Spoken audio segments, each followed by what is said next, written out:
ధ్యాన మిత్రులకి స్వాగతం సుస్వాగతం. అందరికీ గుడ్ మార్నింగ్ అండి, గుడ్ ఈవినింగ్ అండి. యుఎస్లో ఉన్న వాళ్ళకి ఆ, నాకు ఇంతటి అద్భుతమైన అవకాశాన్ని ఇచ్చిన మన మాస్టర్స్ అందరికీ శతకోటి ఆత్మ ప్రణామాలండి. ముందుగా మన గురువులైన పితామహ పత్రిజీ గారికి, వంశీకరణ్ మాస్టర్ గారికి, మణిమాల మాస్టర్ గారికి, అలాగే మన ఛానల్లో వర్క్ చేస్తున్న మన మాస్టర్స్ అందరికీ నేను సద్గురు మూమెంట్ లో జాయిన్ అయిన దగ్గర నుంచి ఇప్పటిదాకా జ్ఞానాన్ని అందిస్తున్న ప్రతి ఒక్క మాస్టర్కి హృదయాంతరాల నుంచి శతకోటి ఆత్మ ప్రణామాలు తెలుపుకుంటున్నాను masters. Thank you so much అండి. ఈరోజు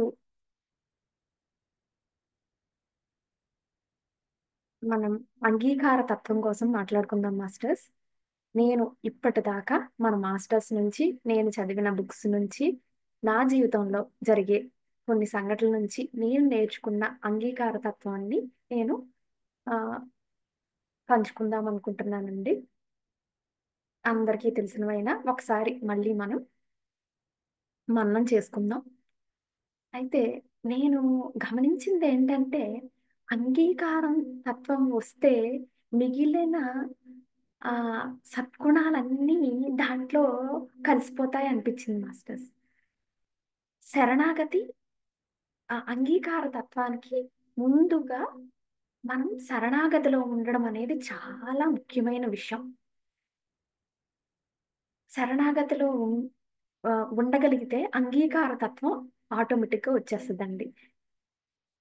అంగీకార తత్వం ఆ, వచ్చిందంటే మనకి కోపం ఉండదు. ఎలాంటి పరిస్థితినైనా, ఎలాంటి వ్యక్తులనైనా, ఈ ఎలాంటి ఇతర జీవరాశులనైనా మనం అంగీకరిస్తామండి. ఎలా కోపం ఉండదు.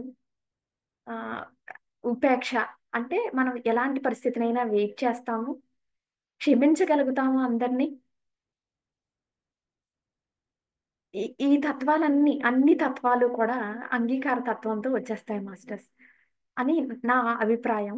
ఆ శరణాగతి, ఇప్పుడు శరణాగతి మెయిన్, దీనికి మూలం శరణాగతి కదండి. అయితే శరణాగతి ఆ, చాలా రకాలు ఉంటుంది మాస్టర్స్. మనము బేసిక్గా ఫస్ట్ ధ్యానం స్టార్ట్ చేస్తాం. మనకి ఎవరో ఒకరు మాస్టర్ ద్వారా కొంచెం ధ్యానం పరిచయం అవుతుంది. అయితే స్టార్టింగ్ అప్పుడు ఇంకా మేబీ ఇంకా ముందుకు వెళ్తే మనకి ధ్యానం పరిచయం కాకముందు భక్తి మార్గంలో ఉండొచ్చేమో. ఆ టైంలో మనకి ఏమనిపిస్తుంది, ఓ ఓకే ఓకే, అయితే నేను దేవుడికి దండం పెట్టాను, నేను ఎంతో నాకు ఆ, ఇచ్చిన 24 గంటల్లో నేను చూసుకొని ఒక 10 మినిట్స్ నేను దేవుడి కోసమే దండం పెట్టాను, అయినా దేవుడు నాకు ఏమిచ్చాడు అనే భావన వస్తుంది. శరణాగతిలో different types and starting people అలా ఉంటారు. దేవుడు నాకు నేను 5 నిమిషాలు టైం తీసుకొని కదా నేను దేవుడికి ఇంత పూజ చేశాను, దేవుడు నాకు ఏదో ఒకటి, నేను నాకు అన్ని అనుకూల పరిస్థితులు ఇచ్చేయాలి, నాకు అన్ని కరెక్ట్గా జరగాలి అని అనుకుంటారు. అది స్టార్టింగ్ పీపుల్.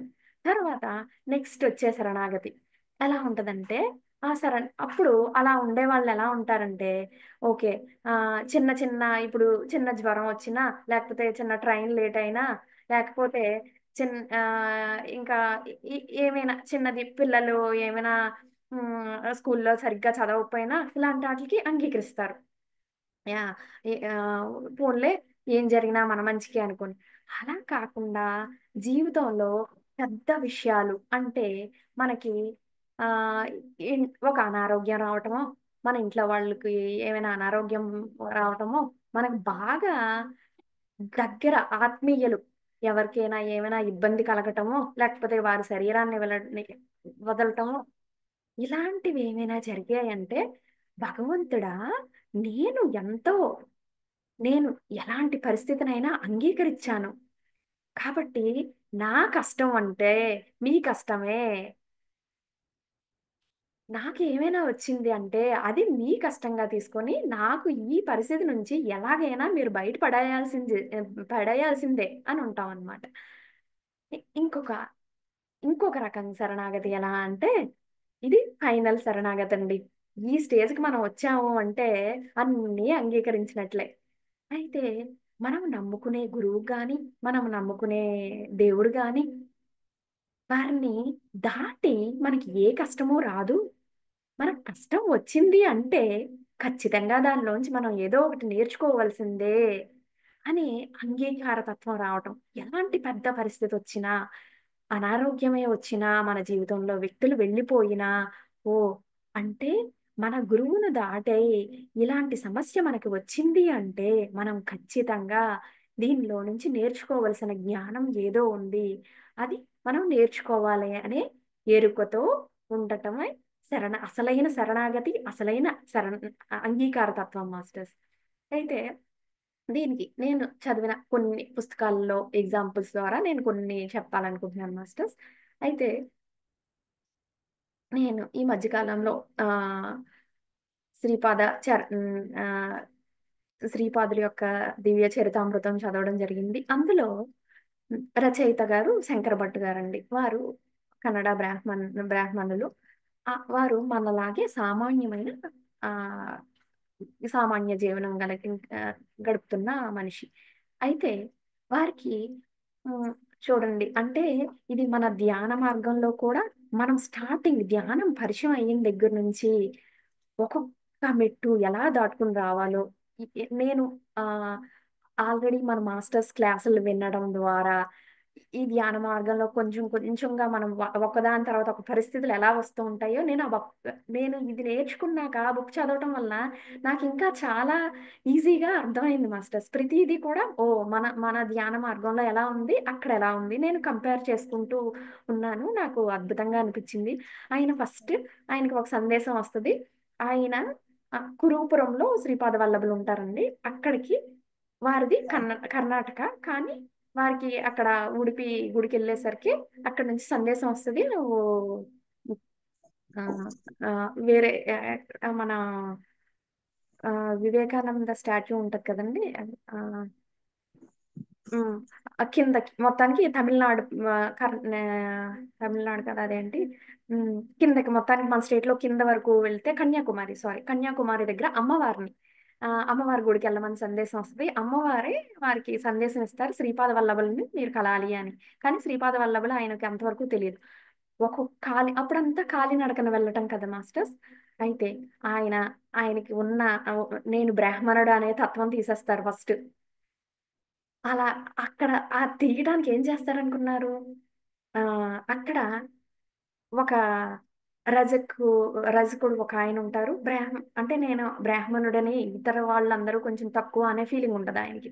సో, అందుకని ఏం చేస్తారంటే వారు అక్కడ శ్రీపాదులు మొత్తానికి ఆయన ఫస్ట్ స్టార్టింగ్ నుంచి ఆయన్ని శ్రీపాదులు నడిపిస్తూనే ఉంటారు.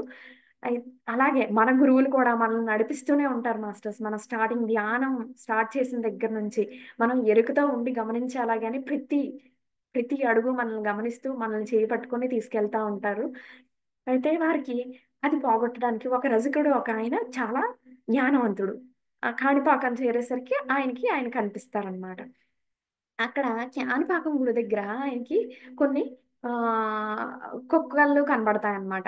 ఆహ్, శ్రీపాద వల్లభులంటే దత్తావతారం యాక్చువల్‌గా. దత్తాత్రేయుల చుట్టూ 4 కుక్కలుంటాయి కదండీ! అందరికీ తెలుసు కదా! మన వేదాల 4కి 4 ప్రమాణాలుగా కుక్కలుంటాయన్నమాట. అయితే వారి కోసం అక్కడ 4 ఆయన లోపల గుడిలోకెళ్ళి బయటకొచ్చేసరికి ఆ కుక్కలు వెయిట్ చేస్తా ఉంటాయన్నమాట. ఆయనకి తెలీదు భయపడతారు. లోపలికెళ్తారు. మళ్ళీ వస్తారు. ఫస్ట్ ఒక కుక్కుంటది. తర్వాత 2 తర్వాత 4 అప్పుడు పంతులు గారు ఇవి ఎప్పుడు వస్తాయి. ఇక్కడ ప్రసాదం తీసుకొని వెళ్తాయి అని చెప్తారు. అప్పుడు ఆ కుక్కలు తరుముకుంటా అక్కడ రజకుడు ఆయన దగ్గరికి తీసుకెళ్తారు. ఆయన అనుకుంటారు ఈ రజకుడు ఏంటి నాకు ఈయన దగ్గరికి తీసుకొచ్చేయండిరా బాబు ఈ కుక్కలు అని చెప్పేసి ఆయన అనుకుంటారు. అంతలో లోపల ఆయనకి ఆల్రెడీ సందేశం వచ్చుద్ది. ధ్యానంలో ఆహ్, ఇక్కడ శ్రీపాద వల్లభుల చరితామృతంలో కూడా ప్రతి క్షణం అందరూ ధ్యానం చేస్తూనే ఉంటారండి. ధ్యానంలోనే వారికి సందేశాలు వస్తూ ఉంటాయి. ధ్యానంలో ఇలా శంకర భట్ అనే ఆయన వస్తారు మీ దగ్గరికని ఆయనకి తిరుమల దాస్ అని ఆయన దానికి ఆల్రెడీ సందేశం వచ్చుంటది. అయితే ఆయన కూర్చోబెట్టి మీకోసం వెయిట్ చేస్తున్నానని చెప్పి మొత్తానికి వారికి జ్ఞానబోధ చేస్తారు. అప్పుడు ఆయన రియలైజ్ అవుతారనమాట. నా నేను నేను బ్రాహ్మణుడిని అని గర్వంతో ఉన్నాను. కానీ ఈయన రజకుడైనా కూడా ఈయనకి ఎంత జ్ఞానం తెలుసు. అంటే బ్రాహ్మణ్యం అనేది కులాలతో, మతాలతో సంబంధం లేదు. మనం మనిషిగా ఎలా ఉన్నామో, ఎలాంటి తత్వాలతో ఉన్నామో ప్రతి ఒక్కరిని అంగీకరిస్తున్నామా? చూసారా? అక్కడ ఆయన బ్రాహ్మణుడు అనుకుంటున్నారు గానీ, బ్రాహ్మణుడు అంటే అంటే బ్రాహ్మణ్యం అంటే ఏంటంటే ప్రతి ఒక్కరిని మనము ఇప్పుడు చూడండి, ధ్యానం చేసేవాళ్ళు అంటే మనం ఎక్కువ విలువ ఇవ్వటం, లేదు ధ్యానం చేయని వాళ్ళంటే అయ్యో! ఇదేంటి వీళ్ళు మనకన్నా తక్కువ అనే భావనతో ఉండడం. ఇలా మళ్ళీ వారు నాన్ వెజ్ తింటున్నారంటే మనం అన్నట్టు మనం వారిని తక్కువగా చూడడం. అలా అంటే ప్రతి ఒక్కరిని అంగీకరించాలి మాస్టర్స్. ఎవరి టైం వచ్చినప్పుడు వాళ్ళొస్తారు కదా! సో, ఎవ్వరిని చూసి మనం ఫైనల్‌గా ఆ దైవీ గుణాలు రావాలి అంటే ప్రతి ఒక్కరిని మనం అంగీకరిస్తూ, ప్రతి ఒక్కరిలోని కూడా మనం ఆహ్, విశ్వశక్తినే చూస్తూ, పరమాత్మనే చూస్తూ ముందుకు వెళ్ళిపోవటమే అనిపించింది మాస్టర్స్. అయితే ప్రతి క్షణము మనం అంగీకరిస్తూ పోవాలి. అక్కడ వారు అప్పుడు అంగీకార తత్వాన్ని మళ్ళీ నేర్చుకున్నారు. అలాగే ఇంకొక పరిస్థితిలో వారికి ఆహ్, ఏమవుతుందంటే వారికి ఏలినాటి శని స్టార్ట్ అవుతుంది. అంటే ఆ టైంలో మనము అలాంటి పరిస్థితి వచ్చేసరికి మనం అన్ని గుణాలు నేర్చుకొని ఉన్నామనుకోండి, మనకది ఈజీ అయిపోతది. ఏ పరిస్థితి వచ్చినా కూడా మనము సద్గుణాలతో, ఈ అంగీకార తత్వంతో ఆహ్, ఎవరిని ఇబ్బంది పెట్టకుండా, ఎవరిని తప్పుగా అనుకోకుండా అలాంటి మన మాస్టర్స్ ఎప్పుడు చెప్తూ ఉంటారు కదండీ! ఎలా ఎలా ఉండాలని. అలా నేను అలా ఇంప్లిమెంట్ చేసుకుంటూ మనం వస్తే ప్రతీదీ వినటమే కాక మన జీవితంలో అనునయించుకోవాలి. అలా చేసినప్పుడు మనకి ప్రతీదీ ఏలినాట్స్ అని కాదు, ఎలాంటి పరిస్థితులొచ్చినా కూడా మనకి ఆ పాత్ ఎప్పుడైతే అంగీకార తత్వంలో ఉన్నామో మనకి ఈజీ అయిపోతదనమాట. వారికి ఎలాంటి పరిస్థితొస్తదో చూడండి. వారు తిరుపతి వెళ్తారు. తిరుపతి వెళ్తే అక్కడ ఆహ్, వారిని చూసి వీరికి పాపం చాలా రోజులుగా ప్రయాణం చేస్తూ ఉంటారు గదండీ! వారికి గడ్డాలు అన్నీ వచ్చేస్తాయి. అక్కడ ఎవరో ఒక హ్మ్. ఎవరో ఒక అతను మంగలి అతను ఆ, ఇదంతా 1300లో స్టోరీ అండి. సో, కొంచెం ఇవన్నీ ఉంటాయి. ఓకేనా? అక్కడ ఒక మంగళతను చిన్నప్పుడు ఎప్పుడో తప్పిపోతారండి. అయితే చిన్నప్పుడు వారికి అప్పుడు బాల్య వివాహాలు చేసేసేవాళ్ళు కదండీ! వాళ్ళ వైఫ్‌కి 2 సంవత్సరాలు. ఆ బాబుకి 5 సంవత్సరాలప్పుడు పెళ్లి చేసేస్తారు. చేసేస్తే 5 సంవత్సరాల బాబు ఎక్కడికో తప్పిపోతాడు. తప్పిపోతే ఆయన్ని ఈయన శంకర భట్ గారనుకోని, "నువ్వు మంగళ మల్లయ్యవి రా, మీ అమ్మా, నాన్న ఎదురు చూస్తున్నారు. మీ ఆవిడేమో ఇదేంటి పుష్పవతి అయ్యింది. ఇప్పుడు సంసారం మొదలుపెట్టాలి. ఆ అమ్మాయి అన్యాయం అయిపోద్దని" పాపం ఆ శంకర భట్ గారిని ఇంటికి తీసుకెళ్ళిపోతారు. ఆ ముందే ఆయన తిరుమల గుడికి వెళ్ళి అక్కడ ధ్యానం చేస్తారు. చేసినప్పుడు ఆయనకొక ఆహ్, విజనొస్తదండి. ఆ విజన్‌లో ఆయనకి వెంకటేశ్వర స్వామి ఒక అద్భుతమైన ఆహ్, సిద్ధుడుగా కనిపిచ్చి ఉంటారు. పక్కనే ఇంకో నల్లని ఆకారం వస్తదనమాట. ఆయన వచ్చి ఆహ్, ఆహ్ ఆయనొచ్చి శనమహారాజు. ఆయన వచ్చి ఇలాగ చెప్తారు. "మీ యొక్క భక్తుడికి ఈ రోజు నుండి ఎల్నాడ్స్ అనేది స్టార్ట్ అవుతుందండి. ఏం చేయమంటారు?" అని అడుగుతారు. అంటే "మీ పని మీరు చెయ్యండి. నా పని నేను చేసుకుంటానని" శ్రీపాదుల వారు చెప్తారనమాట. అదే వెంకటేశ్వర స్వామి రూపంలో శ్రీపాదుల వారు అందరు దేవతలు ఒకటే కదండీ! అంతా ఒక మహాశక్తి మనకు తెలిసి. అలాగా ఆహ్, హ్మ్. చెప్తారు. అప్పుడు నేను చూసుకుంటానని చెప్తారు. అయితే వీరికేమవుతుంది, అక్కడ వాళ్ళ ఇంటికి తీసుకెళ్ళిపోతారండి. తీసుకెళ్ళిపోయి ఈయన లేదండి నేను కన్నడ బ్రాహ్మణుడని ఇలాగ శ్రీపాదుల దగ్గరికి వెళ్తున్నారంటే వారు ఒప్పుకోరంటే ఒప్పుకోరు ససేమరా. అయితే ఏం చేస్తారు, ఒప్పుకోవట్లేదని చెప్పి ఒక అక్కడ ఒక ఇంటి దగ్గర పెద్ద చెట్టుంటది. ఆ చెట్టుకి కట్టేస్తారండి. కట్టేసి గుండు చేసేసి పాపం ఆయన జంధ్యం తీసేసి ఒక భూత వైద్యులను పిలుస్తారు. పిలిచి పాపం వీరి ఒంటి మీద ఇవి పెట్టడం మొదలుపెడతారు. గంటలవి పెట్టడం మొదలుపెడతారు. ఈయన బాబోయ్! ఏంట్రా బాబు వీళ్ళు ఇంకా నయ్యం నా చేత నాన్ వెజ్ తినిపించలేదు. హ్మ్. తినిపించరు. ఎందుకంటే వీరికి కన్నడ బ్రాహ్మణ దెయ్యం పట్టింది. కాబట్టి ఈయన ఇలా ప్రవర్తిస్తున్నాడనుకోని వాళ్ళు ఈ భూత వైద్యుడిని తీసుకొనొస్తారు. భూత వైద్యుడు శుభ్రంగా కొరడాతో కొడుతూ, కన్నాలు పెడుతూ అలా చేసినప్పుడు ఆయన శ్రీపాద వల్లభుల్ని శరణాగతితో తలుచుకుంటూ ఉంటారండి. తలుచుకోవటం ఎప్పుడు ప్రారంభించారో అప్పటినుంచి ఏంటంటే ఆహ్, వీరికి తగిలే దెబ్బలన్నీ అవతల వారికి తగలటము మొత్తానికి ఆ తర్వాత వీరిని విడిపిచ్చేసి వదిలేసి నేనింక ఇంక ఆయనేం చేస్తారంటే ఒప్పుకుంటాను. మీ ఇష్టము అని చెప్పేస్తారనమాట ఇంక. ఒప్పుకుంటానని చెప్పేసాక చూడండి అక్కడ కంప్లీట్‌గా శరణాగతితో పాటు అంగీకార తత్వం ఎప్పుడొచ్చిందో, నేను సరే ఇంక ఈ పరిస్థితికి నేను సరెండర్ అవుతున్నాను అని మనం ఎప్పుడు అనుకుంటామో, అప్పుడు మనకు అనుకూల పరిస్థితులొస్తాయండి. చూడండి ఆయనేమో సరే నేను ఒప్పుకుంటాను. ఆ భగవంతుడే ఇంక నాకు నెక్స్ట్ ఏం జరగాలో చూసుకుంటారు అనుకుంటారనమాట. అనుకోని నేను మల్లయ్యనే మల్లయ్యనే అంటే ఆహ్, నేను మిమ్మల్ని పేరెంట్స్‌గా ఒప్పుకుంటానండి అని చెప్పేస్తారు. అప్పుడు వేరే ఆయన జాతకం చూసే ఆయనొచ్చి ఇలా చెప్తారు నాడీ వైద్యం ఆయనొచ్చి లేదు ఈయన కన్నడ బ్రాహ్మణుడు మీ మంగళ మల్లయ్య అనేవారు వస్తారు. రేపో, ఎల్లుండో వస్తాడు ఆయన అంటారు. చూడండి ఇక్కడ ఇంకొక విషయం అండి. మన మాస్టర్స్ ఎప్పుడు చెప్తూ ఉంటారు కదండీ! హ్మ్. కాజల్ ఎఫెక్ట్ అంటారు మన వంశీ సార్ ఎప్పుడు. అయితే వారికి దీ ఈ ఆహ్, ఈ వీళ్ళకి గత జన్మలో ఏ ఇది చేయటం వల్ల వీరు ఇది ఫేస్ చేశారో అక్కడ అద్భుతంగా రాశారండి. ఆ పుస్తకంలో ప్రతి చోట గత జన్మలో ఏం చేయడం వల్ల ఇప్పుడు ఆ ఇబ్బందిని అనుభవిస్తున్నారు అనేది చెప్తూ ఉంటారనమాట. అయితే అక్కడ ఏమవుతదంటే గత జన్మలో ఈ కన్నడ బ్రాహ్మణుడతను మంగళ మల్లయ్య కలిపి ఆహ్, కన్నడ బ్రాహ్మణుడతను వాళ్ళ అన్నయ్య ఒక గిరిజన ప్రాంతంలో ఆహ్, దక్షిణ మన హ్మ్, శ్రీ హ్మ్. దత్తప్రభు యొక్క గుడికి ఆహ్, శ్రీ ఆహ్, శంకర భట్టు వాళ్ళ అన్నయ్య గత జన్మలో దత్తప్రభువు యొక్క గుడికి ప్రీస్ట్‌గా ఉంటారు. అదే మన పంతులు గారుగా ఉంటారనమాట. ప్రధాన పంతులు అర్చకులుగా ఉంటారు. అయితే ఆళ్ళ తమ్ముడు ఈయన. అప్పుడప్పుడు ఆయన లేనప్పుడు ఈయన్ని గుడికి పిలుస్తూ ఉంటారు. ఈయన అర్చన చేస్తూ అక్కడే వాళ్ళ ఫ్రెండ్‌ని పిలిచి ఇద్దరు కలిపి జూదం ఆడతారు. జూదం ఆడుతూ ఆళ్ళ ఫ్రెండ్ ఏం జేస్తారు ఆహ్, పందెంలో ఆళ్ళ పెళ్ళాన్ని ఒడ్డుతారు. వాళ్ళ భార్యని ఒడ్డుతారనమాట. ఆళ్ళ ఫ్రెండ్. నేను మా భార్యని పందెం వేస్తున్నాను అంటే ఆహ్, సరే అయితే నేను గెలిస్తే మీ భార్యని నాకు ఇచ్చేయాలి అని చెప్తారు. ఎవరు? ఈ శంకర భట్ గారు. ఎవరైతే ఇప్పటిదాకా ఏలినాటి శని వలన ఇబ్బంది పడుతున్నారో అతననమాట. ఆహ్, ఇంకో ఫ్రెండ్ ఎవరు?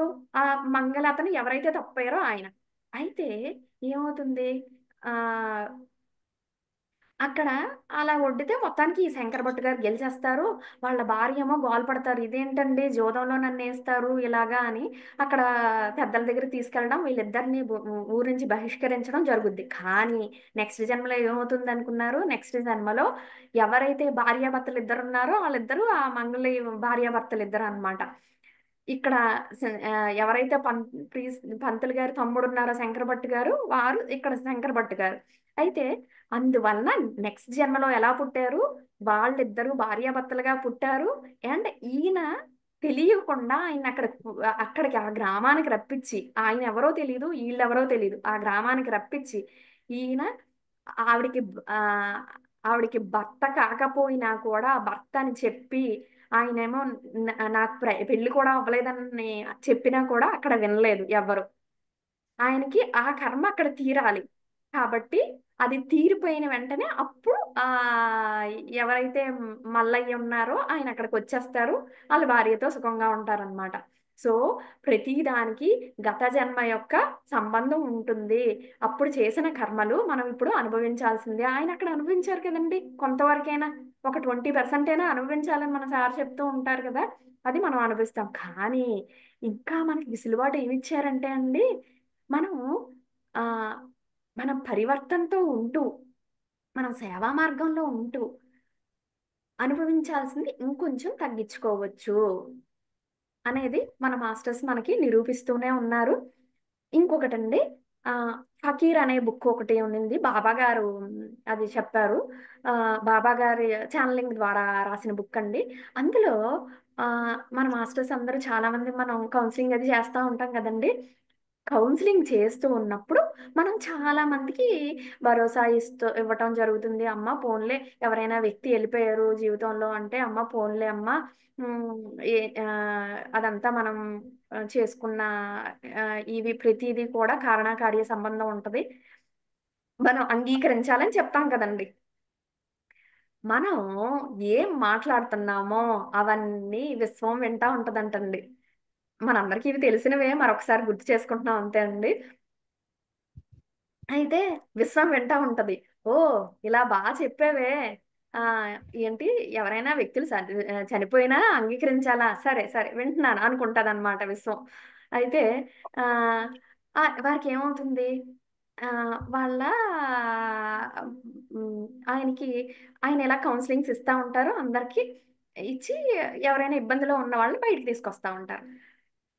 ఒకరోజు ఏమవుతుంది అంటే, వాళ్ళ అబ్బాయికి ఆల్రెడీ ఫిట్స్ ఉంటది. ఫిట్స్ ఒస్తదనమాట. ఫిట్స్ ఒచ్చి, అప్పుడు ఆ టైంలో ఫిట్స్ ఒచ్చినప్పుడు మనకి ఎప్పుడు ఇబ్బందొచ్చినా అండి, మన మాస్టర్స్ అంతా మన చుట్టూనే ఉంటారండి. మన గురువులు ఎవరైతే ఏంటి, మన ఆధ్యాత్మిక గురువులు, మన ఆత్మీయ ఆత్మలు అంటే, మన జీవితంలో మన అమ్మమ్మలు, మన తాతయ్యలు, దివ్యాత్మలుంటారు గదా! స్పిరిచ్యువల్ సోల్స్ వాళ్ళందరూ కూడా మనకు కష్టం వచ్చేసరికి మన దగ్గరికొస్తారు. కానీ మనము వారిని గ్రహించే అంత శక్తితో మనం ఉండాలి. మనం ఎక్కువ ధ్యానం చేస్తే వారిని గ్రహించగలుగుతాం. మనం అక్కడ కష్టంలో పడి మనం లో ఎనర్జీలో అంటే ఇప్పుడు బాధ అయిపోయిందనుకోండి, అక్కడ అయ్యో! బాబుకి బాలేదు అనే బాధ ఎక్కువ పెట్టేసుకుంటే వారిని మనం గ్రహించలేమనమాట. సో, ఎప్పుడు అందుకే బాధ, ఏడుపు, ఆహ్ ఆ! ఇవన్నీ కూడా లో ఎనర్జీస్. మనం ఎప్పుడు ఆ లో ఎనర్జీకెళ్ళకూడదు. మనకి మనం మన గురువులు, మన పూజించే దేవుడు అందరూ మనతో ఉంటారు. మనతో ఎల్లప్పుడూ వారిని దాటి మనకెప్పుడు కష్టం రాదనే ఎరుకతో ఎప్పుడున్నామో, వారు అప్పుడు మన గురువులు పరీక్ష చెక్ చేస్తా ఉంటారంట. వీళ్ళు ఎంతవరకు ఎరుకతో ఉన్నారు అని. హ్మ్. సో, మనం ధ్యాన మార్గంలో ఉంటూ ఉంటే అప్పుడు వారు వారి సమక్షం మనం ఫీల్ అవ్వగలుగుతాం అన్నమాట. అయితే వారికేమవుతుందంటే వాళ్ళ అబ్బాయికి చాలా ఎక్కువ ఫిట్స్ ఒస్తది. ఇంక డాక్టర్ దగ్గరికి తీసుకెళ్ళాలి అనుకుంటారు. ఫిట్స్‌తో పాటు జ్వరం వచ్చేస్తదన్నమాట. అలా నైట్ ఇంకా ఆహ్, ఆయన సరే ఇంక పర్వాలేదు, క ఆహ్, రిటర్న్ వచ్చేటప్పుడు ఇద్దరం కలిసొస్తామో రామో తెలీదు అని అనుకుంటారాయన. హ్మ్. ఎవరో కౌన్సెలింగ్ ఇచ్చే ఆయననమాట. అనుకోని డాక్టర్ దగ్గరికెళ్తారు. డాక్టర్స్ కూడా ఇది ఇంకా కొంచెం మా చేతిలో లేదు. బట్ మేము ప్రయత్నిస్తామండి అని చెప్తారు. చెప్పేసాక ఆ తర్వాత హ్మ్. బాబా, బాబా అండ్ వారికి దగ్గరగా ఉన్న ఆత్మలు అందరూ కూడా అక్కడే ఉంటారు. ఇదేంటంటే ఇంకో అతనికి బాబా, ఆయన రుద్ర అనే ఆయన పైలోకాల్లోకెళ్ళిపోతారు. అతనికి ఇవన్నీ చూపిస్తూ ఉంటారనమాట. బాబా వారు చాలా ఇబ్బంది పడుతున్నారు కదా! అంటే, హ్మ్. హ్మ్. ఇబ్బంది పడుతున్నారు. వెయిట్ చేయండి చూస్తాము అంటారనమాట. ఆహ్, అయితే ఎప్పుడైతే అతనేం చేస్తారు, అంగీకార తత్వంతో ఉంటారు. సరే బాబా ఏముంది, నా కొడుకుని తీసుకెళ్ళిపోతే నీ దగ్గరికి కదా తీసుకెళ్ళిపోతావు. నీ హ్మ్. నీ సమక్షంలో నీ ఒడిలో ఉంటారు. సరే అని చెప్పి ఆయన అంగీకార తత్వాన్ని ప్రదర్శిస్తారనమాట. బాబా వారిని చూస్తారు. చూసి మన గురువులు మనం ప్రతి క్షణము శరణాగతిలో ఉంటూ అంగీకార తత్వం ఎప్పుడు ఉంటామో, మన గురువులు మనల్ని చూసి గర్వపడతారండి. అక్కడ బాబా ఆయన్ని చూసి గర్వపడి, ఆ బాబు మళ్ళీ బతుకుతారనమాట. అప్పుడు డాక్టర్స్ కూడా ఇది మిరాకిల్ అనుకుంటారు. అంటే మనం సరెండరెన్స్‌లో అంటే అందరికీ అలా అంటే వెళ్ళిపోయేటప్పుడు బతికేస్తారు అని నేను అనట్లేదు. కానీ మన అంగీకార తత్వంలో ఉంటే చాలా వరకు మనకి ఆహ్, మంచే జరుగుతుంది అనేది నేను నేను గ్రహించానండి. నా జీవితంలో కూడా చాలా అలా జరిగాయి. సో, ఇంకొకటి మాస్టర్స్ మెయిన్ ఇదంతా మనం బుక్స్ ద్వారా పొందిన జ్ఞానం. అయితే మనం ఓకే. ధ్యానం చేస్తున్నాం. చక్కగా ధ్యాన మార్గంలో ముందుకెళ్తున్నాం. ముందుకెళ్తున్నప్పుడు స్టార్టింగ్‌లో మనకంతా కూడా పాజిటివ్‌గా అనిపిస్తూ ఉంటది. తర్వాత కొంచెం పరీక్షలొస్తూ ఉంటాయి. ఏం కొంచెం లేదు మన మాస్టర్స్ అందరి క్లాసెస్ వింటూ ఉంటాం కదండీ! చక్కగా వాటిని కూడా కానీ అక్కడ కూడా మన మన భర్తని, మన పిల్లల్ని ఇప్పుడు ధ్యానం చేస్తున్నప్పుడు పొరపాటున మన పిల్లలేమైనా పిలిచినా మనం అక్కడ కూడా అంగీకార తత్వాన్ని ప్రదర్శించాలండి. ముందు చెప్పాలి. ఒకవేళ పొరపాటున అయినా కూడా వారు పిలిచినా, లేకపోతే ఇంట్లో పనులు మనకి ఏమనిపిస్తది ధ్యానం స్టార్టింగ్ చేసినప్పుడు, అబ్బా! ఎవరు డిస్టర్బెన్స్ చేయకుండా ఉంటే బావున్ను, అలా కూర్చుండిపోతే బావున్ను అనిపిస్తా ఉంటది. కానీ మన ఇంట్లో బాధ్యత మనం ఫస్ట్ చూసుకోవాలి. చూసుకొని అన్నీ ఎత్తిపెట్టాకే మన సార్ చెప్తా ఉంటారు కదండీ! "సార్ నాకు అలాగే కూర్చొని ఉండిపోవాలనిపిస్తుంది సార్" అంటే, "అమ్మా! మన సంసారంలో నిర్వాణంలో ఉన్నాము. ఇలా అనిపిస్తుంది సార్ అంటే జరగదు. ధ్యానం కొద్దిసేపు చేసుకో. ఆ తర్వాత ఇంట్లో పనులు కూడా చెయ్యాలి అని చెప్తా ఉంటారు గదండీ! అలాగా మనం అంటే వారిని ఎవ్వరి మీద చిరాకు పడకూడదు. మనం ఓకే. స్పిరిచ్యువల్ వర్కే చేసుకుంటున్నాము. కానీ ఆ టైంలో కూడా ఎవరైనా అదేంటి ఈళ్ళిలా డిస్టర్బ్ చేస్తున్నారు అయ్ హ్మ్. అన్నట్టు మనం వారి మీద చిరాకు పడకూడదనమాట. మనం ఓకే. ఒక జూమ్ క్లాసెసో ఏవో స్టార్ట్ చేసాము. గ్రూప్ స్టార్ట్ చేసాము. చక్కగా అద్భుతంగా వెళ్తుంది. అలాంటి టైంలో మనం అప్పుడు ఏమైంది? మనం ఇండివిడ్యుయల్‌గా చేసుకునేది ఒక ఎత్తు. ఆ తర్వాత ఒక గ్రూప్ స్టార్ట్ చేసో, లేకపోతే చాలామంది మనతో పాటు వర్క్ చేస్తూ ఉన్నప్పుడు ఏమవుతుంది? ఒక 100 మెట్టుకెళ్ళాం. అక్కడ అక్కడండి అసలు టెస్ట్‌లు స్టార్ట్ అవుతాయి. మనకి. మనం అక్కడ ఓకే. హ్మ్. మనల్ని మాస్టర్స్ క్లాసెస్ చెప్పమన్నారో ఏమో అలా అవుతూ ఉంటది కదండీ! అప్పుడు హ్మ్. అందరిని మాస్టర్స్ క్లాసులు క్లాసెస్‌ని అందరిని వన్ బై వన్ పిలుస్తున్నారు. ఎప్పుడో ఒకసారి పిలలేదనుకోండి. అదేంటి మాస్టర్ నన్ను క్లాస్‌కి పిలలేదే? నేనంటే మాస్టర్ గారికి ఈ మధ్య నచ్చట్లేదా? అలాంటివన్నీ. అక్కడ కూడా అంగీకార తత్వం రావాలండి. ఓహ్! మాస్టరు మనల్ని అందరిని స్టేజ్ మీదకి పిలిచారే, మనల్ని పిలలేదే, అలాంటివి కూడా మనకి రాకూడదు. అంటే అక్కడ గాని వచ్చిందో వన్ వందో మెట్టు నుంచి గాని పడ్డామా, ఎక్కువ దెబ్బలు తగులుతాయండి. కిందకి జారిపోతాం స్పిరిచ్యువల్‌గా ఇంకా. కాబట్టి అక్కడ ప్రతి క్షణము ఇప్పుడు మన క్లాసు 9 కనుకోండి 8:59కి మణిమాల మాస్టర్ గారు ఫోను చేసి, "దీప్తి మాస్టర్ మీ క్లాస్ ఈరోజు లేదండి. ఇంకో మాస్టర్ గారు పాపం అర్జెంట్‌గా తీసుకుంటాను." ఓకే. యూనివర్స్ నీడ్ వాళ్ళ విజ్డమ్ కావాలేమో ఈరోజు అనుకోని కామ్ అయిపోవాలి తప్ప, అదేంటి నా క్లాస్ నచ్చట్లేదా? నేను చెప్పట్లేదా క్లాసు? మాస్టర్ గారు అందుకా వద్దనేసారు? లేకపోతే నేనేం తప్పు చేశానా? ఇవంతా ఆలోచించకూడదండి. అది నేను మన మాస్టర్స్ అందరి దగ్గర నుంచి నేర్చుకున్నాను. మన సద్గురు మూవ్‌మెంట్‌లో ఉండే మాస్టర్స్ అందరూ అసలు అద్భుతమైన మాస్టర్స్ అండి. వారందరి దగ్గర నేర్చుకున్నానిది. సో, మనం అంటే ఆ స్టేజ్‌కెళ్ళేసరికే ఇంకా కిందకి అంటే నాకు విలువివ్వట్లేదే, నన్ను పట్టించుకోవట్లేదే అలాంటి ఫీలింగ్స్ రాకూడదండి. వస్తే ఇంకా కిందకి పడిపోతాము. అయ్యో! నా క్లాస్‌కి ఆహ్, ఎ ఎంతమందొస్తే ఎక్కువ మందొస్తున్నారే. ఆ! రావట్లేదా? అయ్యో! ఆవిడ నా క్లాస్‌కైతే రావట్లేదు. ఇంకోళ్ళ క్లాస్‌కైతే వస్తున్నారు. అదేంటి? ఇవంతా ఇలాంటి జడ్జిమెంట్‌లు ఇవన్నీ మనకుండకూడదండి.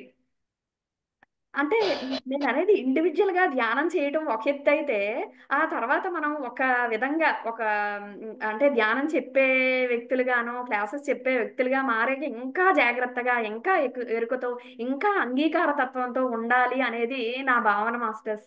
ఆహ్, కానీ ఆహ్, నేనైతే మన మాస్టర్స్ దగ్గర ఇదంతా చాలా నేర్చుకున్నానండి. ఆహ్, ఏ క్షణమైనా క్లాస్ ఉందంటే ఉంది. లేదంటే లేదు. ఏదైనా ఓకే. యూనివర్స్ నీడ్స్ థిస్ అని అనుకోని అంగీకరిస్తూ ముందుకి ఎవరైనా మాస్టర్ పలకరించకపోతే, అయ్యో! మరి నన్ను పలకరించలేదే! అలాంటి భావనలు ఏమి పెట్టుకోవద్దండి. ఎవ్వరినైనా ధ్యానం చేసిన వారినైనా, చెయ్యని వారినైనా, ఎవ్వరినైనా ఒకే విధంగా చూడటం. లేకపోతే మనం క్లాసెస్ చెప్పినప్పుడు, మన క్లాసెస్ బావున్నాయి అన్నోళ్ళందరిని బాగా అభిమానించటం. మిగిలిన వాళ్ళందరినీ అంటే అంత దీనిగా చూడకపోవటం. అలా చేయకూడదు అనేది నా అభిప్రాయం మాస్టర్స్. మనం ఎవరం చెయ్యట్లేదు. బట్ జస్ట్ అంటే గుర్తు చేసుకోవటం. నాకు నేను గుర్తు చేసుకుంటూ జస్ట్ చెప్తున్నానండి. యాహ్! అలా అయ్యో! నా క్లాసెస్‌కే రావాలనే గాని, అక్కడ యూనివర్స్‌కి మనం పంచే నాలెడ్జ్ ఎంత అంటే ఎవరికి అవసరమో ఆళ్ళు వింటారు అంతే. అంతకన్నా మనం దాని గురించి ఎక్కువ ఆలోచించడం, నా క్లాస్‌కే రావాలనుకోవటం అలాంటియన్నీ మనం ఏమి ఆలోచించొద్దండి. మనం జ్ఞానాన్ని పంచుకోవటం, జ్ఞానాన్ని సముపార్జన చేసుకోవడం, పంచుకుంటా వెళ్ళిపోయి ప్రతి ఒక్కరిని ఇప్పుడు మణిమాల మాస్టర్ గారొస్తే చాలా ఒబీడియంట్‌గా చాలా చక్కగా వారిని ట్రీట్ చేసి, ఇంక అప్పుడే జాయిన్ అయిన మాస్టర్‌ని మామూలుగా చూడటం. అదంతా నాకు మంచి సందేశం వచ్చిందండి. మనం వంశీ సార్ తీసుకెళ్ళిన ట్రిప్పుకి మహంతార్ బాబాజీ కేవ్స్‌కెళ్ళినప్పుడు ఒకటే అండి. మేబీ నేను ఎరుకు తప్పుతాననేమో! అంత అంటే నేను ఒకేసారి మన మాస్టర్స్ అందరితో కలిసి వెళ్ళటం కదా! తప్పుతాననేమో నాకు మెసేజొచ్చిందండి అక్కడ గ్రూప్‌లో. దీప్తి పెద్ద మాస్టర్, చిన్న మాస్టర్ అనే భావన ఏమీ ఉండకూడదు. ఏకత్వంతో ఉండాలి.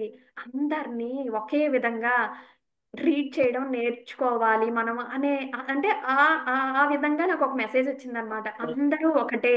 అందరిని మనం ఒకేలాగా చూడాలి అనేది వచ్చింది మాస్టర్. ఇదంతా ఏంటి అంగీకార తత్వంలో భాగమే కదండీ! ప్రతి ఒక్కరిని అంగీకరించాలి. ప్రతి ఇప్పుడు ఇంకొక విషయం మాస్టర్. మనకి చాలా మన గురువులుంటారు. మనం బాగా ఇష్టపడే గురువులుంటారు. మన దగ్గరకొచ్చి వేరే గురువుని పొగిడారనుకోండి. పొగిడినప్పుడు మనం వెంటనే అది మా గురువే కదా గొప్పాయన అని అలా ఆలోచించకూడదు. ఎవరికి ఒక్కొక్కరికి ఒక్కొక్కరు నచ్చుతారు గదా! అంతే కదా! That's okay. ఏముంది వారిలో కూడా ఏమో గొప్పుందేమో తెలుసుకుందాం తప్పేముంది. ప్రతి ఒక్కరిలో నేర్చుకుందాం. కాబట్టి మన గురువునే పొగడాలనో, లేకపోతే మనం ఫాలో అయ్యింది మాత్రమే మంచి మార్గమనో చాలా మార్గాలున్నాయి కదండీ. స్పిరిచ్యువల్ వేలో చాలా మార్గాలున్నాయి. ఒక్కొక్కరు ఒక్కొక్క దానికి కనెక్ట్ అవుతూ ఉంటారు. అంతే కదా! అందరూ ఒక దగ్గరే కనెక్ట్ అవ్వాలని లేదు కదా! ఎవరి సోల్ ప్లాన్ బట్టి వారు కనెక్ట్ అవుతూ ఉంటారు. అందరూ మన గురువు గారి దగ్గరికే రావాలని లేదు. అందరూ ఒకే మార్గం ఫాలో అవ్వాలని లేదు. కాబట్టి అలా కూడా మనం మన్ ఆహ్, వేరే గురువుల్ని పొగిడినప్పుడు కూడా మనం అంగీకార తత్వంతో ఉండాలి. అంగీకార తత్వంతో ఉండాలి. వారిని కూడా మనం ఏమీ అనుకోకూడదు. అలాగే మనకిష్టమైన వారి గురించి ఆహ్, ఆహ్, అంటే మనం పొగిడినప్పుడు ఇతరులు ఏమైనా అన్నా కూడా ఓకే. వారికిష్టం లేదేమో ఆపేయాలి. అంతే. ప్రతి క్షణం ఎరుగుతూ ఉంటూ అంగీకార తత్వంలో ఉండటమే అద్భుతమైన మార్గం మాస్టర్స్. అయితే హ్మ్. ఇంకా నా నా నా జీవితంలో అనుభవాలు కొన్ని చెప్పుకుందామండి. ఆహ్, ఆహ్, ఇ నేను మన సద్గురు మూవ్‌మెంట్‌లో జాయిన్ అయిన కొన్ని రోజులకి ఆహ్, నాకు దేవుడి దయ వల్ల మనకి సర్వీస్ చేసే అవకాశం వచ్చింది. అప్పుడు నేను క్లాసెస్ కోఆర్డినేట్ చేసేదాన్నండి. అయితే మేము వేరే ఊరు నుంచి వస్తూ ఉన్నాము. ఐస్ 8 ఫీట్ ఫార్మ్ అయిపోయిందనమాట. అయితే నేను మన్ ఏ ఏముంది సరే బయలుదేరిపోయాం ఊరు. బయలుదేరిపోయినప్పుడు హ్మ్. సరే నేనేమో క్లాసెస్‌కేమో చూసుకుంటా ఉన్నాను. కోఆర్డినేట్ చేయటం, రేపు క్లాస్ ఏంటి ఇవన్నీ. మా హస్బెండ్ డ్రైవ్ చేస్తూ టెన్షన్ పడతా ఉన్నారు. ఇంత ఐసుంది. ఇదేమో దీని పని ఇది చేసుకుంటుంది అని. కాకపోతే అక్కడ నేను సరెండరెన్స్‌లో ఉన్నాను ఫుల్‌గా. మాస్టర్సే ఉన్నారు చూసుకుంటారని. అంతలో పాప రెస్ట్‌రూమ్‌కెళ్ళాలనింది. ఎళ్ళేసరికి అక్కడ ఏమైందంటే, వచ్చేటప్పుడు మా కారు ఐస్‌లో కూరుకుపోయిందండి. ఇక్కడ ఐస్ ఉంటే కొంచెం ఇబ్బందికరమే. కూరుకుపోయింది. అప్పుడు సడెన్‌గా ఒక టోయింగ్ వెహికల్ వచ్చిందండి. అది వేరే దాని కోసం వచ్చింది. బట్ అక్కడ మేమున్న సందర్భంలోనే ఆ టోయింగ్ వెహికల్ రావటం, అక్కడ కొందరు వ్యక్తులొచ్చి గబగబా మన టైర్ల దగ్గర ఉప్పేసేయడం, మన కారుని తోసేయడం క్షణాల్లో జరిగిపోయింది మాస్టర్స్. అక్కడ గాని ఆ క్షణంలో వాళ్ళు రాకపోతే మేము 2, 3 అవర్స్ అక్కడే ఉండిపోయేవాళ్ళం. చాలా ఇబ్బంది పడేవాళ్ళం. అంటే మన సర్వీస్‌లో ఉంటూ, శరణాగతిలో ఉండి, అంగీకార తత్వంతో ఎప్పుడున్నామో అప్పుడు ఆటోమేటిక్‌గా మనకి యూనివర్స్ నుంచి హెల్ప్ అందుతది అని నాకర్థమయిందండి. అదే కాదు మనం ఇక్కడ ఈవెంట్ చేశాం కదండీ! అప్పుడు నేను హ్మ్. నాకు వెళ్ళాలని ఉండేది. కానీ అప్పుడే అదే టైంలో మా వారిది పెళ్ళికి కూడా వెళ్ళాలి.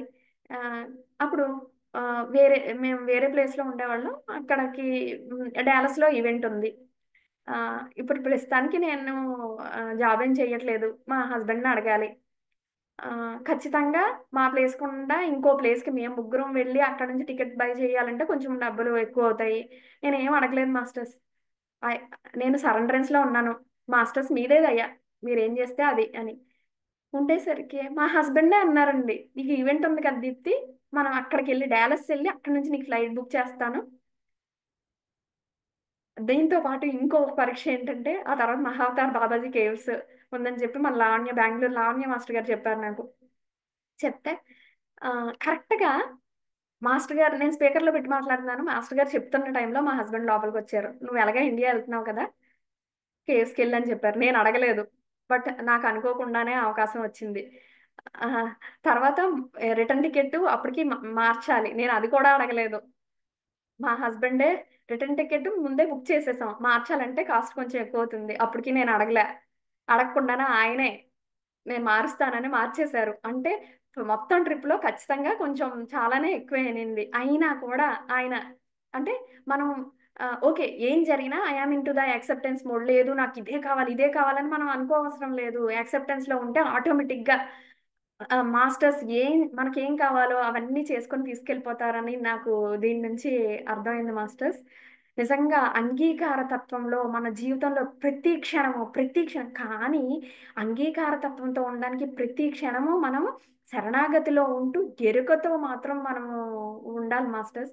మనం ఇందాక మాట్లాడుకున్నట్టుగా మనం ఒకసారి క్లాసెస్ చెప్పే స్టేజ్‌కి ఎళ్ళినాక మనకి ఇంకా 100వ మెట్టు నుంచి కిందకి పడిపోకుండా మనం ఎప్పుడు ఎరుకుతో ఉండి అంటే అప్పుడు మనకి కొంచెం ఇంకా అంటే ఎవరు మనం అలా ఉన్నామని నేను అనట్లే. కానీ ఎంత ఎరుకుతో ఉండాలో మనకు మనం గుర్తు చేసుకుందాం అని అంతేనండి.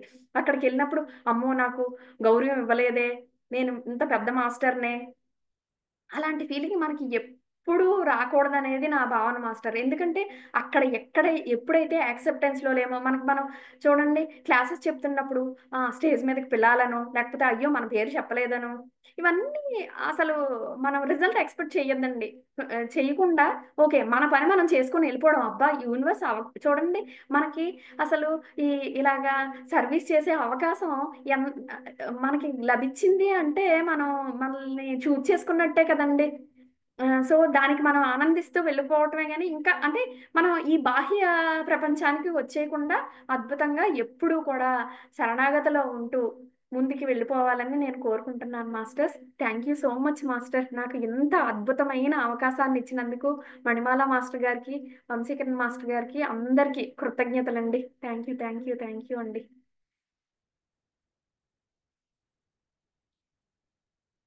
నాగప్రియ మాస్టర్ గారు చెప్పండి.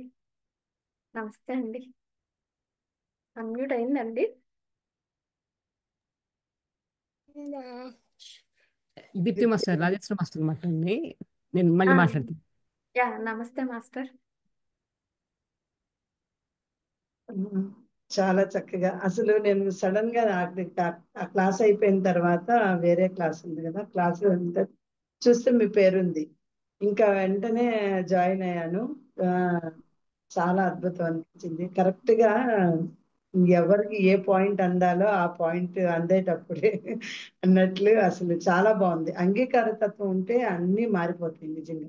శరణాగతి, అంగీకార తత్వం మీ ఎక్స్‌పీరియన్స్ చాలా అద్భుతం అనిపించింది. ఇలాంటివి నా లైఫ్‌లో కూడా చాలా జరిగాయి. ఈవెన్ వ్యక్తి పరంగా గాని, అలాగే వృత్తి పరంగా గాని ఎన్నో సార్లు ఇలాంటి శరణాగతిలో వెళ్ళేటప్పుడు అసలు మీ మంచు ఎలా విడిపోయిందో నా సమస్యలు కూడా అలాగే విడిపోయేవన్నమాట. దాంతో అసలు ఎంత అద్భుతం అనిపించేదో చాలా బాగుంది. కరెక్టే మీరన్నట్టు ఎవరికి ఏ జ్ఞానం ఎప్పుడు అందాలో ఎవరు ఎక్కడ ఉండాలనేది అది మనం ఎరుకుతో ఉండి తెలుసుకోవాలి. అంతేగాని మనం ఇది వీళ్ళు పెద్దవాళ్ళు వీళ్ళు చిన్నవాళ్ళని ఏం లేదు. అందరూ సమానమే. ఎవరికి ఎప్పుడు ఎక్కడికి ఏ మాస్టర్ గారు ఏ జ్ఞానం అందాలో ఆ జ్ఞానం దగ్గర అన్నది చెప్పారు చూడండి. అది చాలా బాగుంది. చాలా చక్కగా అసలు విడమర్చి ఏమంటారు అరటి పండు ఒలిచి చేతిలో పెట్టినట్టు చాలా బాగా చెప్పావు మిస్టర్. చాలా బాగుంది. నేనైతే చాలా ఇంప్రెస్ అయ్యాను. Thank you so much. అసలు ఆ శరణాగతి ఆ మంచిదైతే నిజంగా నిజంగానే మన మీరు మంచి చెప్పారు. కానీ చాలా సమస్యలు చాలా అలాగే మంచులాగా విడిపోతాయి. మనం శరణాగతికి వెళ్ళనంత వరకు, అంగీకార తత్వంకి వెళ్ళనంత వరకు ఆ సమస్య సమస్యలాగే ఉంటది. మనం అవును. ఎప్పుడైతే నేను ఇది శరణాగతిలోకి వెళ్ళాను, నాకు ఏదైతే జరిగింది అవ్వనిలే అని అనుకున్నప్పుడు ఆటోమేటిక్ గా అది ఎలా వస్తుందో తెలియదు, ఆ సమస్య మొత్తం తీరిపోతుంది. అసలు అది అవును. చాలా